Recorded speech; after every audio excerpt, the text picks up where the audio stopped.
नमस्कार साथियों, आपका स्वागत है आपके अपने YouTube चैनल पे। आज हम लोग पढ़ेंगे जंतु विज्ञान। जीव विज्ञान में दूसरा पार्ट है जंतु विज्ञान, जो ऑब्जेक्टिव क्वेश्चन का है। देखिए क्वेश्चन दिखा दे रहे हैं आप लोगों को।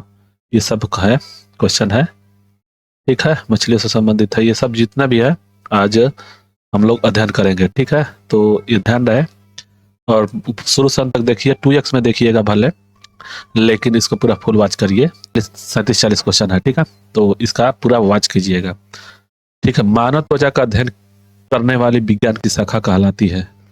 मानव त्वचा के अध्ययन करने वाली विज्ञान की शाखा कहलाती है फिजियोलॉजी, एनालॉजी, एनाटॉमी और बायोकेमिस्ट्री और डर्मेटोलॉजी। तो इसका आंसर डर्मेटोलॉजी हो जाएगा और इसका आंसर हो जाएगा डी। आगे देखेंगे। दूसरा है कि अस्थियों का अध्ययन किस विज्ञान की शाखा के अंतर्गत किया जाता है। Orology, osteology, seismology, geology. तो अस्थि की बात हो रही है यहाँ पे, अस्थियों की। तो इसका आंसर हो जाएगा ऑस्टियोलॉजी, ऑस्टियोलॉजी। आगे तीसरा क्वेश्चन है कि जीवों के संक्रमण के विरुद्ध प्रतिरोध का अध्ययन किया जाता है। प्रतिरोध का अध्ययन किया जाता है जीवों के संक्रमण के विरुद्ध प्रतिरोध का अध्ययन किया जाता है। हीमोलॉजी, इम्यूनोलॉजी, क्रिप्टोलॉजी और पैथोलॉजी। तो इसका आंसर हो जाएगा 3 का बी हो जाएगा इम्यूनोलॉजी। क्वेश्चन है 4 कि पैलियोंटोलॉजी के अंतर्गत किसका अध्ययन किया जाता है।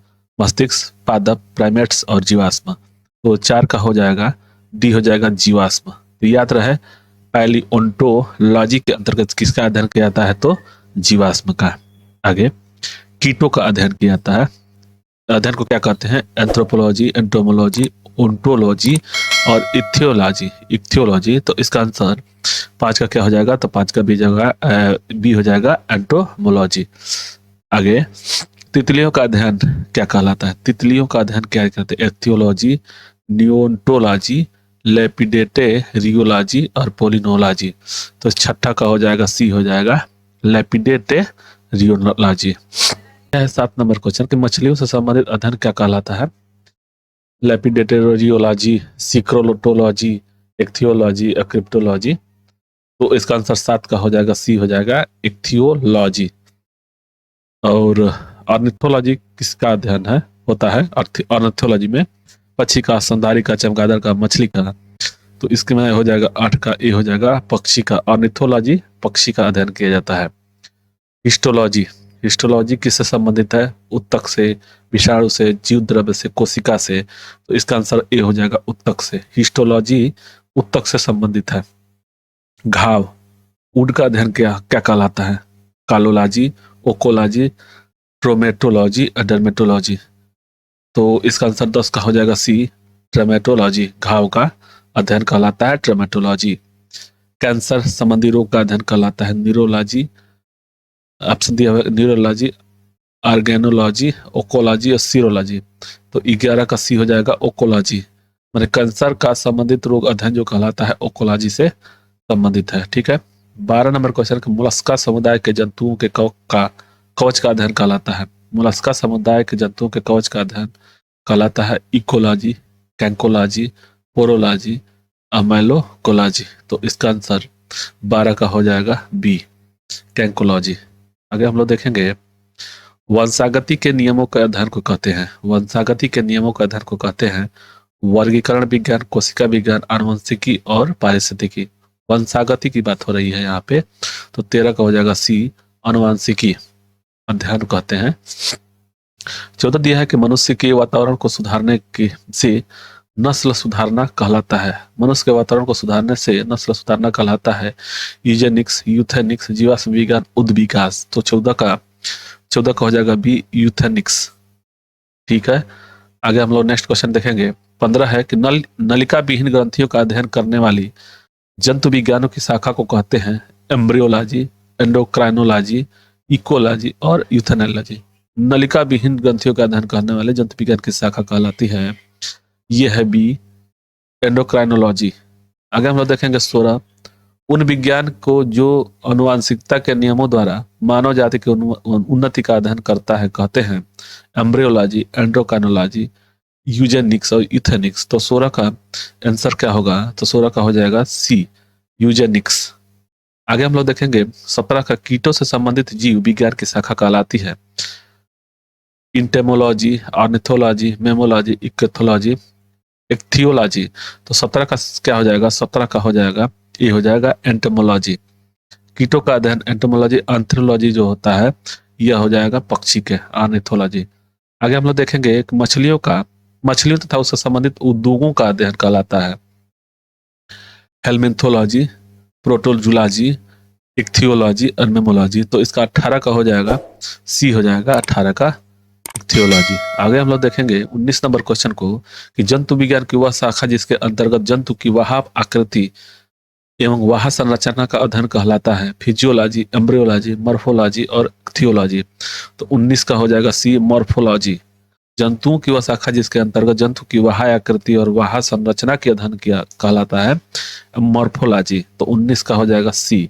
आगे 20 नंबर क्वेश्चन है कि जंतु विज्ञान की वह शाखा जिसके अंतर्गत आधुनिक आनुवंशिक लक्षणों तथा उनकी वंशागति का अध्ययन कहलाता है, क्या कहलाता है? Ecology, cytology, geology, genetics. तो आनुवंशिक की बात हो रही है यहाँ पे, तो इसका आंसर हो जाएगा 20 का डी हो जाएगा जेनेटिक्स। आगे दिया हुआ है कि जंतु तथा उसके आसपास के वातावरण संबंधी अध्ययन को कहते हैं पारिस्थितिकी, परजीवी विज्ञान, जंतु भूगोल, आनुवंशिकी। जंतु और उसके आसपास, तो जंतु और उसके पास तो हो गया, इसका आंसर हो जाएगा ए, पारिस्थितिकी उसको बोलते हैं। दिया हुआ 22 नंबर के मांसपेशियों का अध्ययन करते हैं माइकोलॉजी, मायोलॉजी, मेस्टोलॉजी और नेफ्रोलॉजी। तो नेफ्रोलॉजी तो वृक्क का होता है, तो इसका तो ये होगा नहीं। तो 22 का हो जाएगा बी, हो जाएगा मायोलॉजी। ठीक है, 22 का बी। आगे हम लोग देखेंगे 23 नंबर जनसंख्या का अध्ययन कहलाता है जीवाश्म विज्ञान, कार्टोग्राफी, जियोग्राफी, डेमोग्राफी। तो इसका आंसर 23 का हो जाएगा डी है, डेमोग्राफी। ठीक है, रेशम पालन इसको ए मधु, एपी कल्चर जो होता है, एपी कल्चर, ए मधु मतलब मधु से, और सेरे यानी कि सेरे यानी कि जो रे है ना, रेशम से। ठीक है, सेरे, ए मधु सेरे, तो इसका हो जाएगा सेरिकल्चर। ठीक है, तो इसका आंसर 25 का हो जाएगा बी। आगे हम लोग देखेंगे 26 के उत्तकों की रचना के अध्ययन से संबंध विज्ञान कहलाता है साइटोलॉजी, उत्तकों से मायोलॉजी, हिस्टोलॉजी, एनाटॉमी। तो इसका 26 का हो जाएगा सी, हिस्टोलॉजी। उत्तकों की रचना के अध्ययन से संबंधित विज्ञान को कहते हैं हिस्टोलॉजी। विज्ञान की शाखा न्यूरोलॉजी में कौन सा अंग अध्ययन किया जाता है? कौन से अंग का अध्ययन किया जाता है? विज्ञान की शाखा न्यूरोलॉजी में से कौन सा अंग का अध्ययन किया जाता है? स्नायु तंत्र, सीना, आंखों, निपुल्स। न्यूरोलॉजी से, तो इसका आंसर क्या हो जाएगा? 27 का हो जाएगा ए, स्नायु तंत्र से। आगे हम लोग देखेंगे 28 नंबर, जेरंटोलॉजी निम्नलिखित में से किसके अध्ययन से संबंधित है? शिशु से, महिला से, त्वचा से और वृद्ध से। तो 28 का हो जाएगा डी, वृद्ध से। आगे 28 के बाद 29, पीडियाट्रिक निम्नलिखित में से किसके अध्ययन से संबंधित है? पीडियाट्रिक, अस्थि रोग, हृदय रोग, शिशु रोग, नेत्र रोग। तो 29 का हो जाएगा सी, शिशु रोग। पीडियाट्रिक जो होता है शिशु रोग से संबंधित है। टिश्यू कल्चर का अध्ययन किसके लिए उपयोगी है? जीव जंतुओं के लिए, पौधों के लिए, कीड़े मकोड़ों के लिए और आनुवंशिकी के लिए। तो 30 मतलब 30 का आंसर हो जाएगा डी, आनुवंशिकी, टिश्यू कल्चर। ठीक है, ओनकोलॉजी किनका अध्ययन है? पक्षी का, कैंसर का, स्तनपायी का, भूमि का। तो 31 का आंसर हो जाएगा बी, कैंसर का। ओनकोलॉजी जो होता है किसका अध्ययन किया जाता है? तो कैंसर का अध्ययन करता है। जेनेटिक्स में किसका अध्ययन किया था? आनुवंशिक, गुणसूत्र का, मांसपेशी का अध्ययन, निद्रा का अध्ययन और कोशिका का। तो इसका आंसर हो जाएगा 32 का, ये हो जाएगा आनुवंशिक और एवं गुणसूत्र का। आनुवंशिकी किससे संबंधित है? आनुवंशिकता से, रक्तचाप से, पाचन तंत्र से, स्वतंत्र तंत्र से। इसका आंसर हो जाएगा 33 का, ये हो जाएगा। आगे 34 देखते हैं, जनसंख्या का अध्ययन को क्या कहते हैं? टर्पिडोलॉजी, जियोग्राफी, डेमोग्राफी और टीलियोलॉजी। तो 34 का हो जाएगा सी, हो जाएगा डेमोग्राफी। ठीक, और 35 नंबर क्वेश्चन है कि रक्त में एंटीबॉडी एवं एंटीजन के अध्ययन को क्या कहते हैं?